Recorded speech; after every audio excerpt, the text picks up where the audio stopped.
These are the 7 hidden property costs that will blow your budget. Most new investors underestimate the costs that go into a project. So I'm going to go through the 7 unexpected costs that you need to budget for when buying your next property, because if you don't, it's going to ruin your project.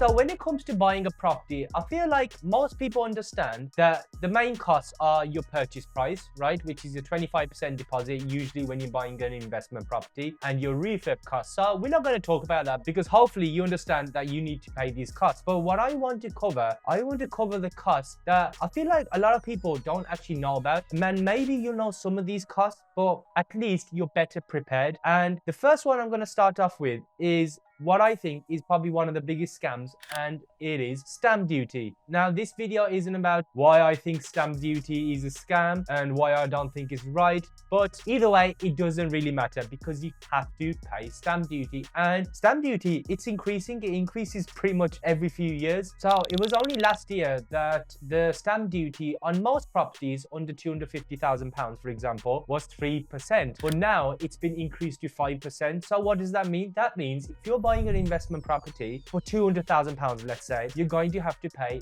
5% stamp duty of the purchase price. And that's £10,000.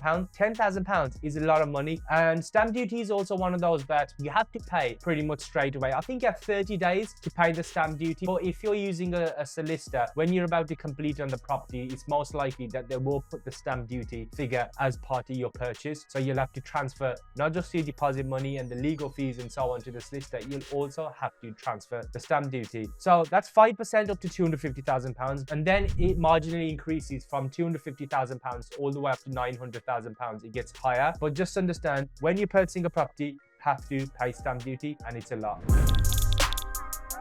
So beyond the basic solicitor fees or legal fees, whatever you want to call it, which usually I'd say can cost anything between, I don't know, I've seen solicitors charge £600 all the way up to £2,000. But apart from those costs, there are other costs that you need to be taken into consideration when purchasing the property. So the first one are your surveyor fees. Now, surveyor fees are, you're basically paying someone to go to the property and check the property out. Is it in good condition? Is it, the price? Are you overpaying for it? What other potential problems are there with the property? And I always recommend to carry out a survey. I mean, we've done hundreds and hundreds of deals in our property sourcing business at Talking Houses, and we still recommend people to use a surveyor. Why do we recommend that? Because it's just another set of eyes, right? And I still continue to use a surveyor on my properties because the thing with a surveyor is they're going to carry out a detailed report, and I always recommend going for a level 2 home buyer's report. And if you just carry out a level 2, it should be sufficient. But the detailed report that you get, it's really eye-opening.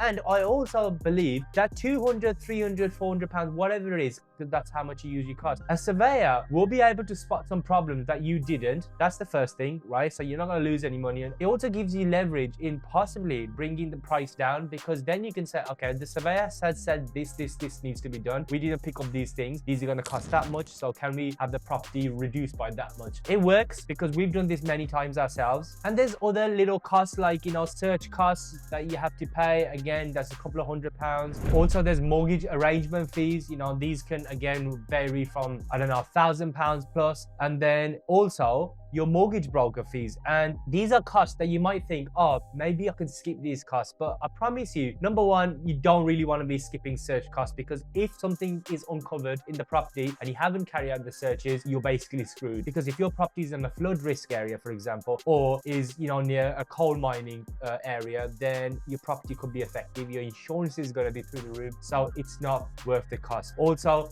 do not skimp on your solicitor costs as well, because I've worked with so many solicitors, and a good solicitor could be the difference between you getting that deal and not. We'll get back to the video in a few seconds, but 70% of you watching this video aren't subscribed to my channel. Please do me a favor and hit the subscribe button and buy more properties in the next few months. I'll be sharing everything so you can learn from my mistakes for free.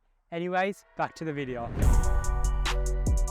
So imagine you bought the property, right? You've bought the property, you're now going to refurb it. You already know that there's going to be a refurb cost, but during the refurb, there are so many other little costs that you don't really know until you actually do it yourself. So I want to talk about that just because you're better prepared. And I would call these the holding costs or running costs of the property. So what are they? Your electricity, your gas, right? Because since you purchased the property now and you refurb the property, you are now the owner of the property. Therefore, you are liable on these bills. And again, these can cost anything of around £100 a month, I'd say, including the gas, electricity, probably even a bit more, depending on how much you're going to be using. But just understand, for example, if you're refurbing the property and that refurb takes, let's say, 5 months, right? £100 each a month, that's £500 that you probably didn't budget for and you will need to budget for. So take that into account. Another one is council tax. Now, unless your property is in a completely derelict state, it's uninhabitable, then it's most likely that you will have to pay council tax on the property, even if you haven't got a tenant in, because you, again, are the owner of the property, so therefore liable. How much does council tax cost? Again, it varies, but if you just budget anything from £100 to £150 a month, probably closer to £150 a month, then that way, you know, at least you've covered it. Because again, if you just times 150 by even 3 months, that's £450 that you didn't budget for. Just these little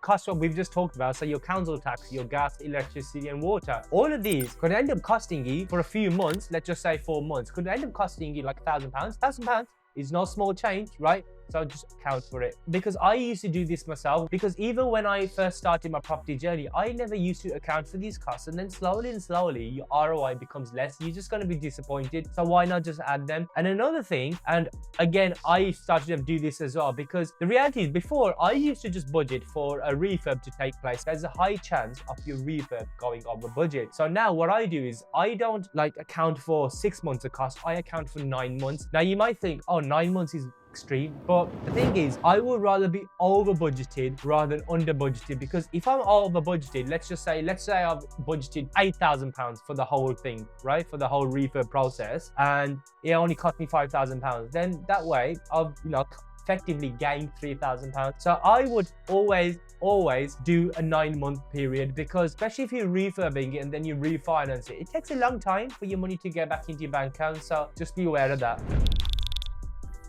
So we've already touched upon refurbs briefly, but I want to go over it in a lot more detail, because I'd say refurbs are probably like in your top 3 of things that could go wrong, and the things that could damage your, not damage, that's probably a bit like dramatic, but probably like ruin your project or make your project not as as expected. Because the thing with a refurb is, apart from your 25% deposit that you're going to put down on the property, a refurb is most likely going to be second biggest cost. And we've done hundreds of refurbs, and at this stage we can confidently say that most refurbs do not go on time. Why don't they happen on time? And this is nothing to do with like the quality of the builders or quality of, you know, the company or whatever it is. Because when you go to view a property, when you go to purchase it, you're seeing it, or you're taking it as face value, right? What you can see, basically. You're basically determining what refurb needs to be done based on what you can see. But the problem with that is that it's only once you start stripping the property out, start taking the walls out, the floors and everything else, that you start uncovering stuff that you weren't able to see at the start. And as a result, it's most likely that when you start stripping things out, you're going to come across some things that will need work on, right? Whether it's a rotten floor, whether it's just joists, whether it's damp, it's anything, right? It doesn't have to be just when you're stripping out. But the point is, there are things that are going to pop up during the refurb that you may not have come across at the start. And as a result, you just have to prepare for that. I think a lot of people understand that, yeah, you can go over budget in refurbs because you've just seen something or more work needs to be done. But there's also a time cost, because most likely, unless you pay the property by cash, you're paying for the bridging loan, you're paying for the council tax, you're paying for all the bills that we've already talked about. So if your project takes now longer than what you anticipated, it's going to cost you a lot of money. So just prepare for the worst, because if you prepare for the worst, anything else is a bonus, and that's what we do. And then once you've refurbed the property, again, there are a few things that you need for your property to be essentially compliant. There's an EICR electrical installation conditional report, which you will need. You'll also need a CP12 gas certificate, also an EPC certificate, right? Some of these are optional, but just get it done, because, and they'll cost you, like an EPC costs us around £100. In your area, it's probably a bit more. CP12 electrical condition report, again, £100-150 at least, right? So budget these, take account of these, because again, you don't want any nightmares.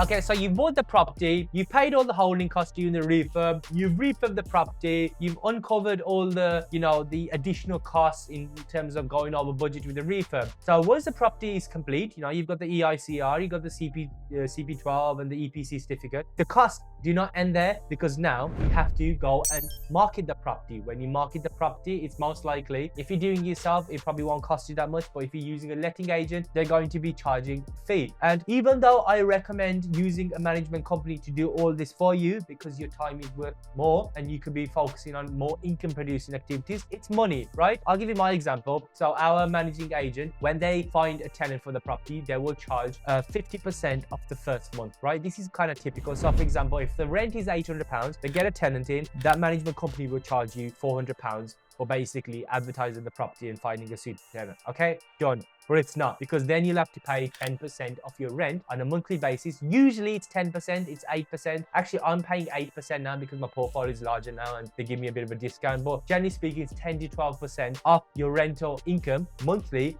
that goes towards the management company. Again, it's one of those costs. Seems like a lot. In my opinion, it's definitely worth it, especially if you want to grow your portfolio, you want to do bigger things. But just again, it's just one of those things that you need to know about. And then let's say 12 months down the line that the tenant wants to leave, then you also have to pay it again, right? You have to also pay that fee again, because the management company will have to find another tenant. But not just that, it's most likely that your property will need to be cleaned to be able to be marketed again and let it out again. So that will cost you. And then depending on, what kind of property you have, generally speaking, I don't get too many voids. I get very minimal voids, especially on my buy-to-lets. But there's a possibility that you will have voids. There'll always be some kind of like transition, right? Even if you manage to get a tenant straight away, it could be that that tenant might not be able to move for a few weeks time. That's what I usually get. So you'll also have voids as well. How much voids are? Again, if you put in 5% of your monthly income, keep it as that buffer, then I think generally speaking, especially for buy-to-lets, you won't get any nasty surprises.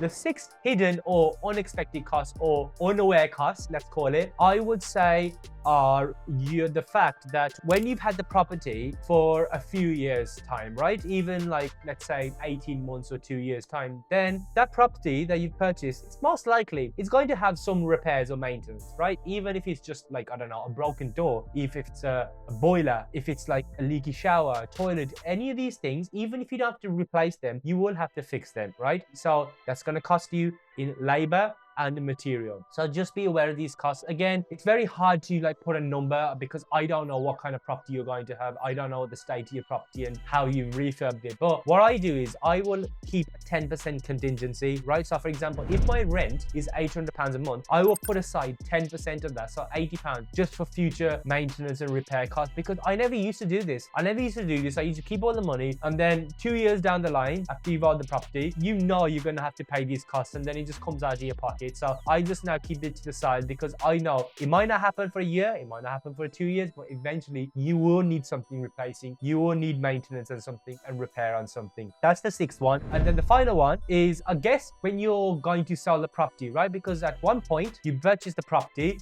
now hopefully you made some money, or maybe you just want to get rid of the property, or you've got other plans for it. So there'll be selling costs. If you're not selling the property, maybe you want to refinance the property. So then there'll be refinancing costs. And again, these are the things that you need to be aware of, because when you're selling a property, it's most likely the estate agent is going to charge you a fee for marketing it, for finding a buyer. If you're refinancing it, then obviously you need to engage with the broker. You have to go through legals again, and then there's going to be a product fee. So these are all the costs, guys, that you need to be accounting for, because hopefully I didn't want to put any of you off, because now you're going to think, oh shit, there's a lot of costs here. Oh, is it even worth it? And to answer your question, yes, it is still worth it. That's why I continue to invest in property. I always say this is just a cost of doing business, right? Any business you have, whether it's, I don't know, I'm just going to name some businesses, Amazon FBA, drop shipping, or I don't know, trading, AI, startups, or every business, guys, it has costs. No one likes these costs, but you just have to pay them. So rather than just like trying to like